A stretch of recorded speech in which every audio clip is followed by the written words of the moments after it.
Rafa Benitez once called David Moyes Everton a small club. Now he's in the home dugout for West Ham visit.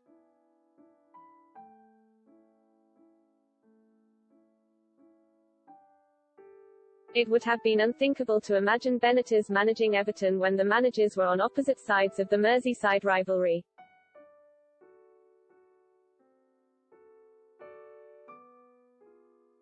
The tension in Anfield's small press room was palpable.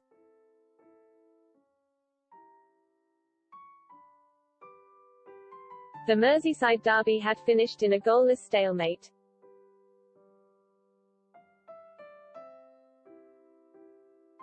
It was February, the month when every point starts to matter.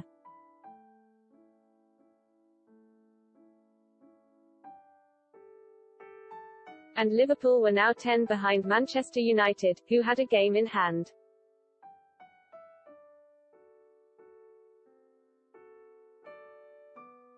One team wanted to win and one team didn't want to lose, Rafa Benitez said.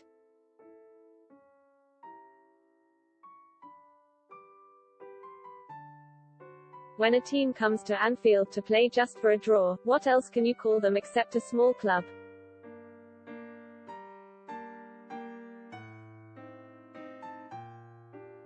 His opponent, David Moyes, was next in. A smile played on his lips and there was something hard in those glacially blue eyes.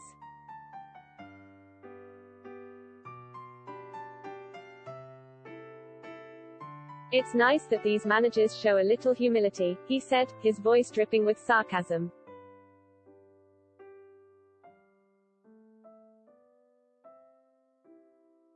That was 14 years ago and it would have been very hard for Moyes to imagine he would one day return to Everton and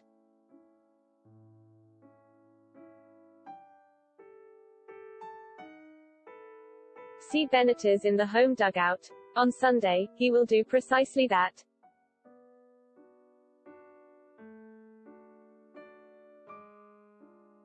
Moyes and Benitez dominated football on Merseyside for 6 years. Since the Second World War, only one managerial pairing.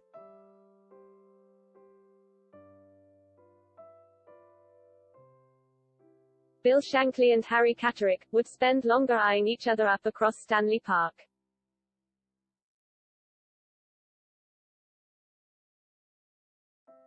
We used to have long, lovely chats, Catterick recalled on Shankly's death.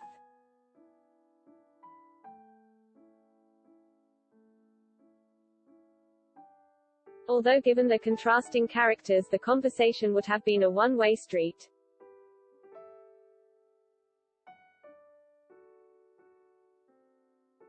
Moyes and Benitez never had chats, long, lovely or otherwise.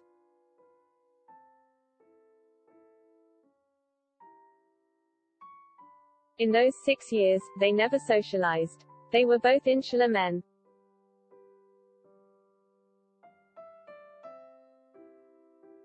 It is hard to find any Premier League manager remotely close to Benitez.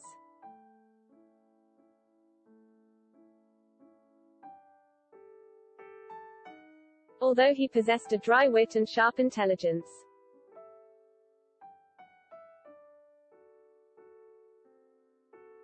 Moyes tended to have admirers rather than friends in the ranks of the League Managers Association.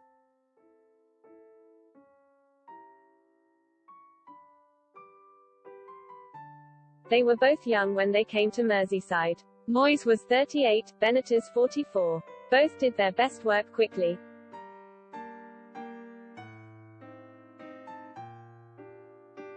Benitez won Liverpool's 5th European Cup in his first season with a squad he thought inadequate for the task.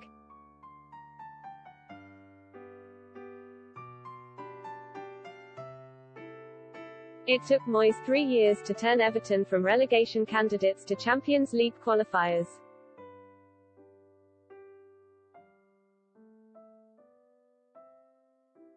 They were triumphs neither man surpassed.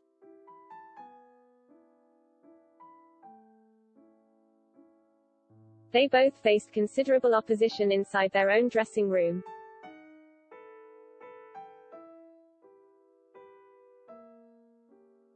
Moyes succeeded Walter Smith, a man who kept his players in order with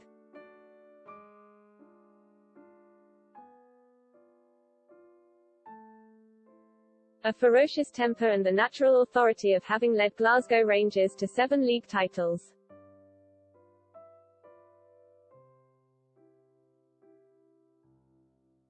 Moyes was coming from Preston and was only 7 years older than Alan Stubbs, who would be marshalling Everton's defence.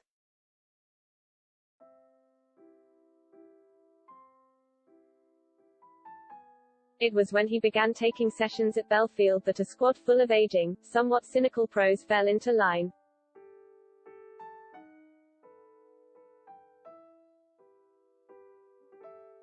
That was what David was brilliant at, reflected Stubbs.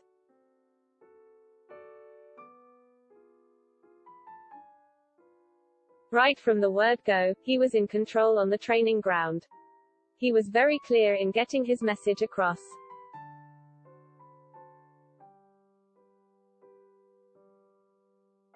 Duncan Ferguson was the dominant figure in the Everton dressing room.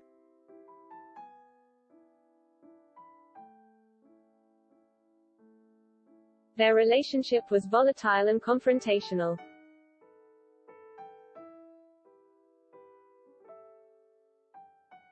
Ferguson continued to score big goals, such as the winner in the 1-0 win over Manchester United at A.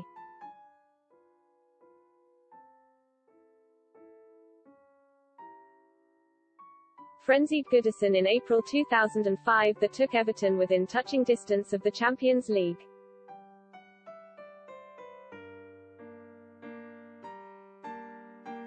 However, when on the bench, he would turn to Moyes and say, "I'm no up for it today."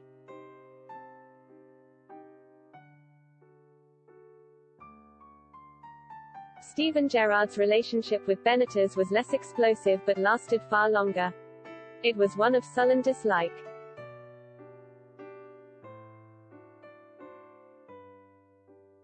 Gerrard had loved his predecessor, Gerard Houllier, and found Benitez unfathomable.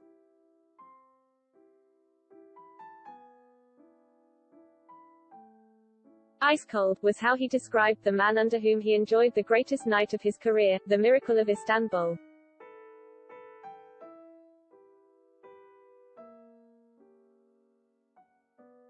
He considered leaving Anfield several times and Benitez did nothing to stop him.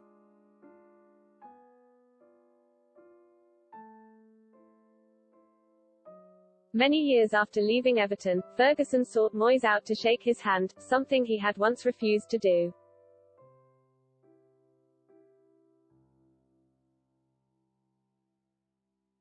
Gerrard's relationship with Benitez ended with his sacking in 2010.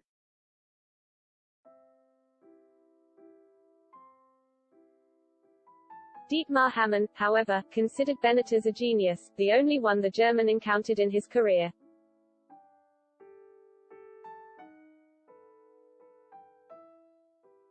And at Bayern Munich he had worked with Franz Beckenbauer.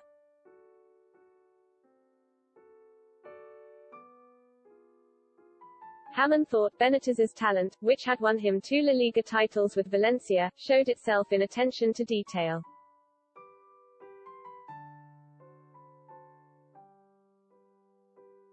He had wanted to return to Munich to see his father and asked Benitez's assistant, Paco Ayestarán, for permission.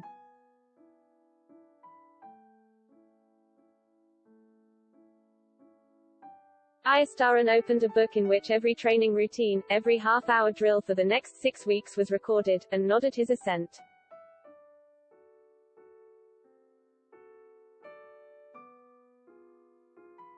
Benitez's relationship with the men who employed him, Tom Hicks and George Gillett, was often frayed.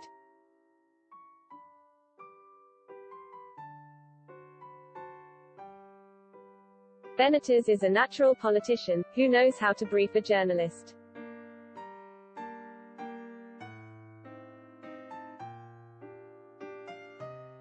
He could see the Americans as politicians who would not fulfill their campaign promises of building a new stadium in Stanley Park.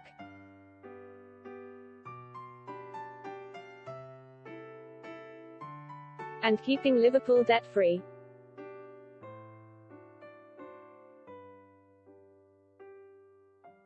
When he attacked them in public, after Liverpool's defeat in the 2007 Champions League final, Jamie Carragher thought Benitez was inviting the sack.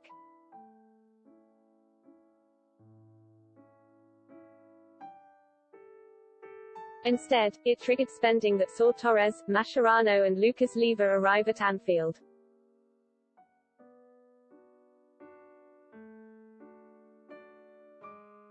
Moyes was not a politician, which did not matter when his chairman was Bill Kenwright, who regarded his manager as a surrogate son.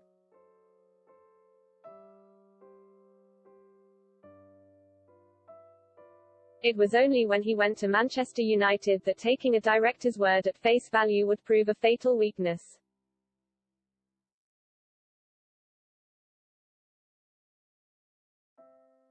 Kenwright always hoped Moyes would return, but when in 2019 he was put forward to replace Marco Silva, there was a revolt among the fan base at Goodison.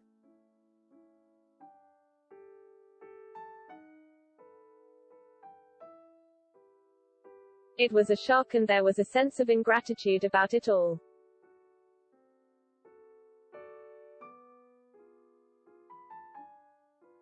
Unlike Catterick and Howard Kendall, the only two other Everton managers who really mattered, Moyes had no silverware to point to.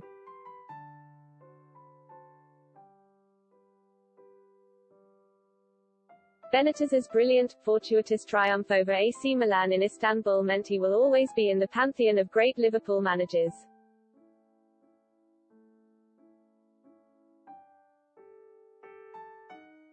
Always on the banners on the Kop.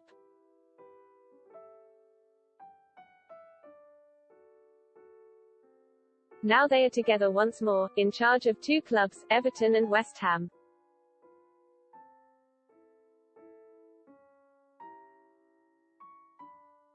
Whose recent achievements may be small but who will always dream big.